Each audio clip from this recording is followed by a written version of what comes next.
महाराष्ट्र ही संतांची भूमी आहे. संतांनी महाराष्ट्राला घडवले आहे असे अनेकांनी म्हटले आहे. हे आपल्याला आज भरलेल्या अनोख्या वारीवरून समजते. अशाच प्रकारे वारकरी होण्याचा मोह या बालचमूलाही आवरला नाही. या बालचमूने विविध वेश परिधान करून आपला वारकरी असल्याचे दाखवून दिले. काही विद्यार्थी तर चक्क संत तुकाराम, ज्ञानेश्वर, मुक्ताबाई अशाची भूमिका साकारली होती. काहींनी आपण वारकरी असल्याचे दाखवले आहे. खांद्यावर पालखी घेऊन, गळ्यात टाळ, डोक्यावर तुळशी वृंदावन, हातामध्ये भगवा पताका घेऊन संपूर्ण गावात हा अनोख्या वारकऱ्यांचा दिंडी सोहळ्याने फेरी मारत ज्ञानोबा तुकारामांच्या जयघोषात तल्लीन झालेले हे अनोखे वारकरी आज सदाशिवनगर येथील पालखी मैदानात दाखल झाले होते. पालघर तालुक्यातील केळवा खाडीत परदेशी पाहुणे आलेल्या 3 प्लेमिगोची भक्षणासाठी शिकार करण्यात आली. विद्याधरकिनी, महेंद्र घरत अशी शिकार करणाऱ्यांची नावे असून दोघेही ठेंबी खोडावे येथील रहिवासी असून वन विभागाच्या अधिकाऱ्यांनी या दोघांना पकडले आहे. या शिकारीत आणखीन दोघांचा सहभाग असल्याचा संशय वन विभागाच्या अधिकाऱ्यांकडून व्यक्त केला जातोय. सदर आरोपींना जामीन मंजूर झाला आहे. या टोळीने आणखीन शिकार केल्याचे उघड झाल्यास दोघांना मंजूर झालेला जामीन रद्द करण्यात येईल असं वन विभागाच्या अधिकाऱ्यांकडून सांगण्यात आलंय. पंढरपुरात दरवर्षी यात्रेच्या कालावधीत लाखो भाविक येतात. या भाविकांसाठी प्रशासन तयारी करत असतेच, मात्र यात आणखी एक सामाजिक समस्या निर्माण झाली आहे. असाच एक प्रकार यंदाच्या आषाढी यात्रेत घडलाय. अमरावती जिल्ह्यातील चतुर उदयभान डोक हे 65 वर्षीय भाविक आपल्या 5-6 सहकारी भाविकांसमवेत नांदगाव तालुक्यातील मांजरी मसला गावातून श्री विठ्ठलाच्या दर्शनासाठी 7 जुलैला पंढरपूरला आले होते. आल्यानंतर 9 जुलैच्या आषाढी 16 दिवशी दर्शन करून मंदिराच्या बाहेर आल्यानंतर शिवाजी चौकाच्या सोबतच्या भाविकांपासून त्यांची चुकामुक झाली आणि चतुर डोक हे भाविक बेपत्ता झाले. दरवर्षी यात्रेच्या काळात भाविक बेपत्ता होत असतात. काहींना रस्ता माहीत नसतो तर काही जण राहण्याचे ठिकाण विसरतो. दरवर्षी बेपत्ता नागरिकांची समस्या वाढत आहे. यावर्षी तब्बल 285 बेपत्ता झाल्याची नोंद पोलीस ठाण्यात झाली होती. लाखो भाविक दरवर्षी पंढरीत येत असतात. या भाविकांसाठी प्रशासन दरवर्षीच तयारी करत असते. मात्र आता नवीन सामाजिक समस्येला तोंड द्यावे लागत आहे. अमरावतीचे उदयभान डोके हे गेले 8 दिवसापासून बेपत्ता झालेत. त्यांना शोधण्यासाठी नातेवाईक शर्थीचे प्रयत्न करत आहेत. पोलीस ठाण्यातही रीतसर तक्रार देखील नोंदवली आहे. आषाढीचा सोहळा, याची देही याची डोळा पाहण्याची इच्छा वारकऱ्यांची असते. यासाठी लाखो अबालवृद्ध पंढरीत दाखल होतात. पण विठुरायाच्या भेटीला आतुर झालेले भक्त या मेळ्यात इतके तल्लीन होतात की आपल्या कुटुंबापासून हरवल्याचं भानही त्यांना राहत नाही.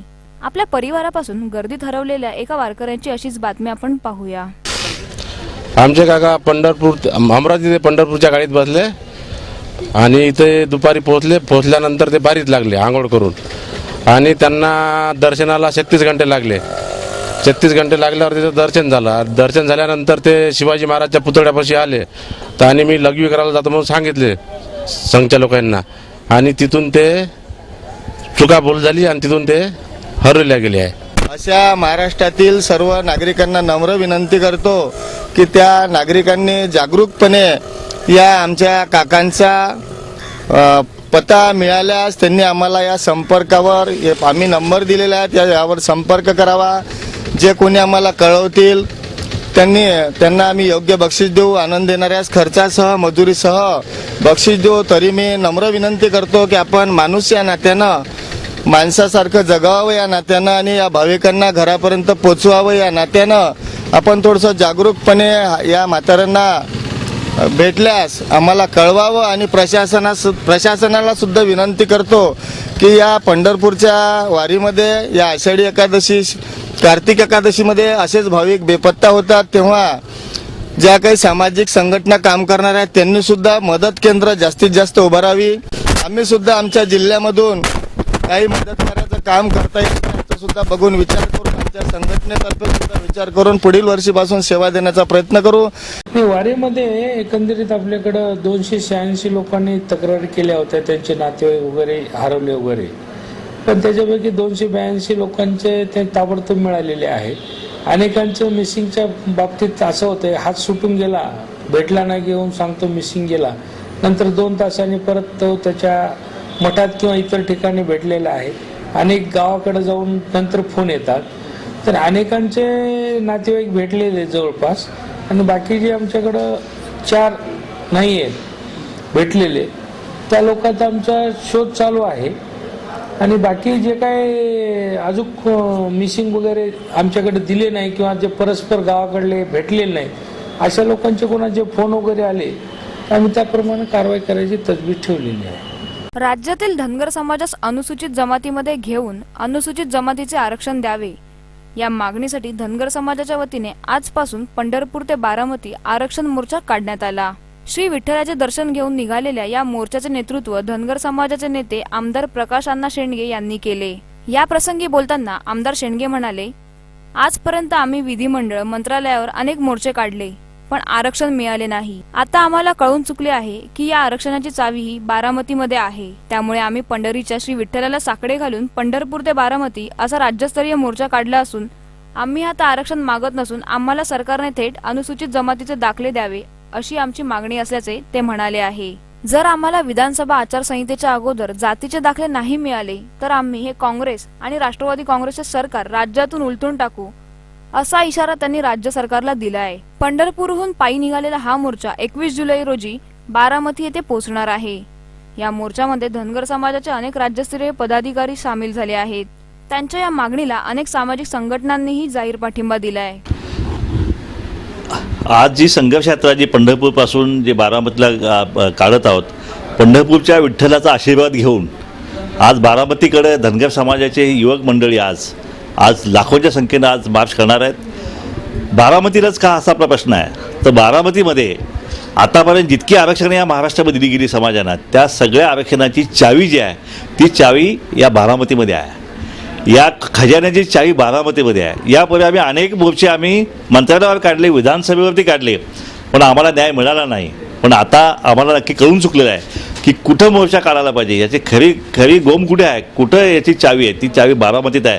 आणि पवार साहेबांनी त्यांची ज्यावेळी लोकसभेला उभा होते त्यावेळी त्यांनी या समाजाला आश्वासन दिलं होतं, लेखी वचन दिलं होतं की या समाजाचा आरक्षणाचा प्रश्न जो एस टीचा जो आहे तो आम्ही सोडवल्याशिवाय राहणार नाही असं लेखी वचन दिलं होतं. परंतु ते वचन ते पूर्ण करू शकले नाहीत. त्याचीसुद्धा आठवण या मोर्चाच्या निमित्तानं, या संघर्ष यात्रे निमित्तानं आम्ही त्याची आठवण आम्ही त्यांना करून देणार आहोत. आणि म्हणून आम्हाला अपेक्षा आहे, आम्हाला आश्वासन आम्हाला मिळेल असं वाटतंय की यावेळी पवारसाहेब किंवा हे राष्ट्रवादी नेते मंडळी आम्हाला हे आरक्षण जे आहे ते मिळेल. आमची मागणी आहे की आता धनगर ही आमची मागणी नाही आहे. आता केंद्रानं धनगर आता यादीमध्ये नाव घातलेलं आहे. त्यामुळे आम्हाला आता सर्टिफिकेट मिळालं पाहिजे, डायरेक्ट आम्हाला अंमलबजावणी दिली पाहिजे. हा आमचा विषय आहे. आणि तो विषय जो आहे तो विषय घेण्यासाठीच ही संघर्ष यात्रा आहे. आणि तो घेतल्याशिवाय मात्र हा संघर्ष संपणार नाही.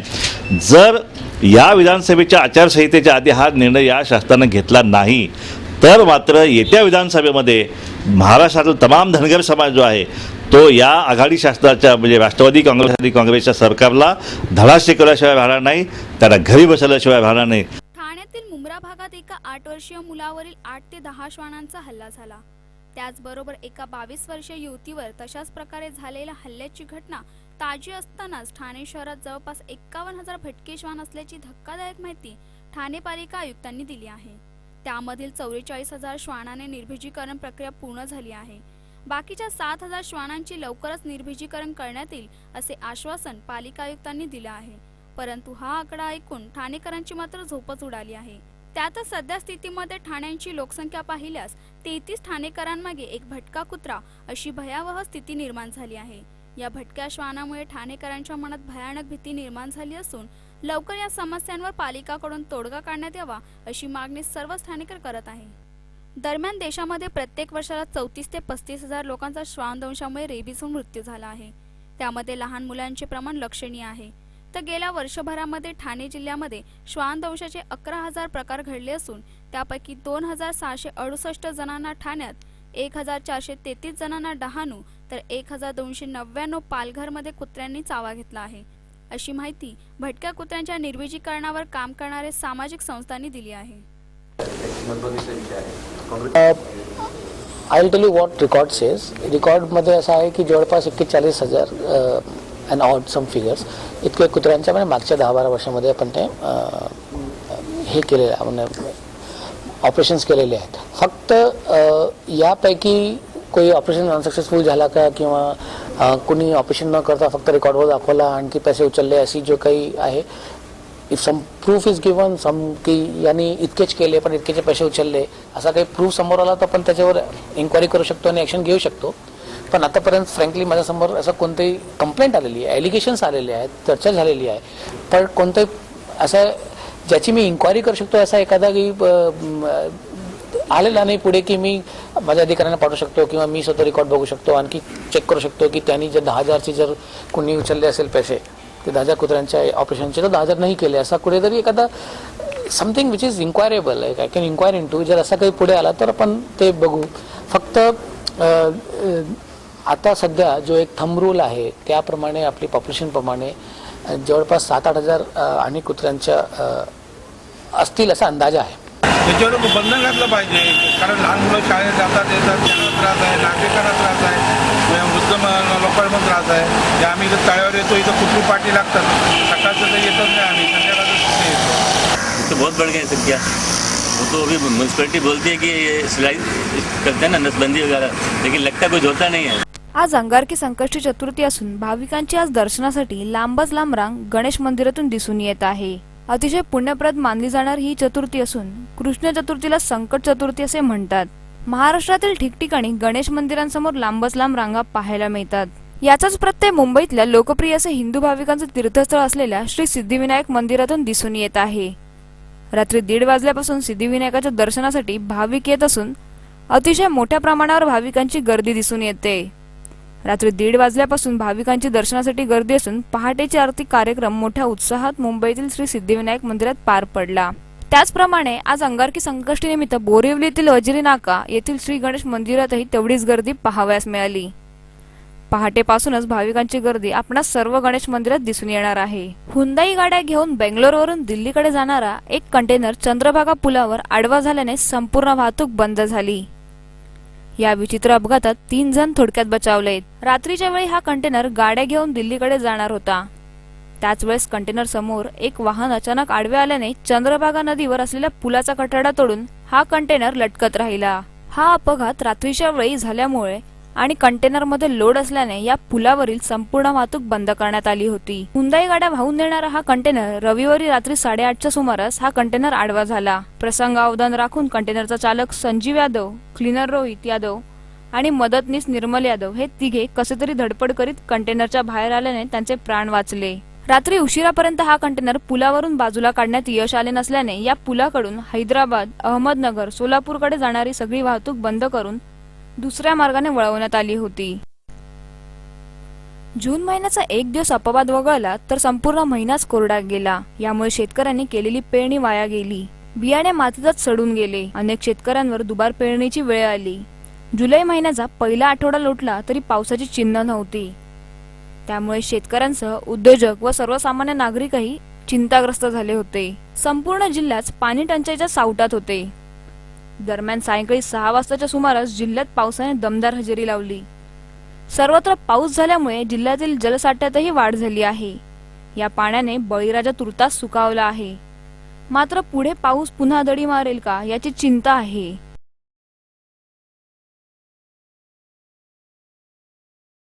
वीरशैव लिंगायत समाज उन्नती मंडळ चाळीसगाव यांच्यातर्फे महाराष्ट्राचे मुख्यमंत्री पृथ्वीराज चव्हाण यांना लिंगायत समाजाच्या आरक्षणासाठी पत्र लिहिण्यात आले आहे.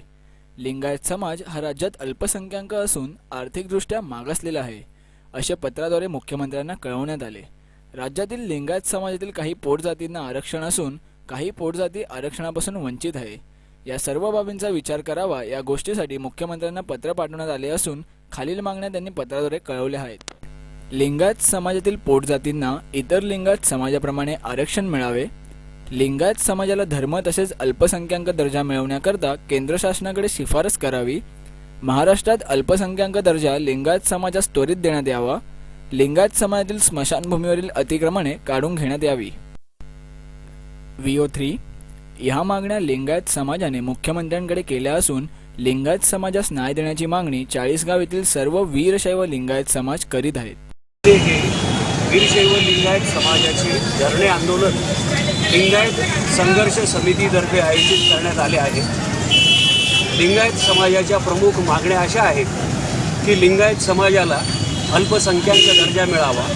लिंगायत समाजाच्या अनेक पोटजातींना OBC मध्ये समाविष्ट करण्यात आलेले असून फक्त काही घटक या ओबीसी सवलतीपासून वंचित आहेत, तर सर्व लिंगायत धर्मातील जाती पोटजाती यांना ओबीसीचा दर्जा मिळावा.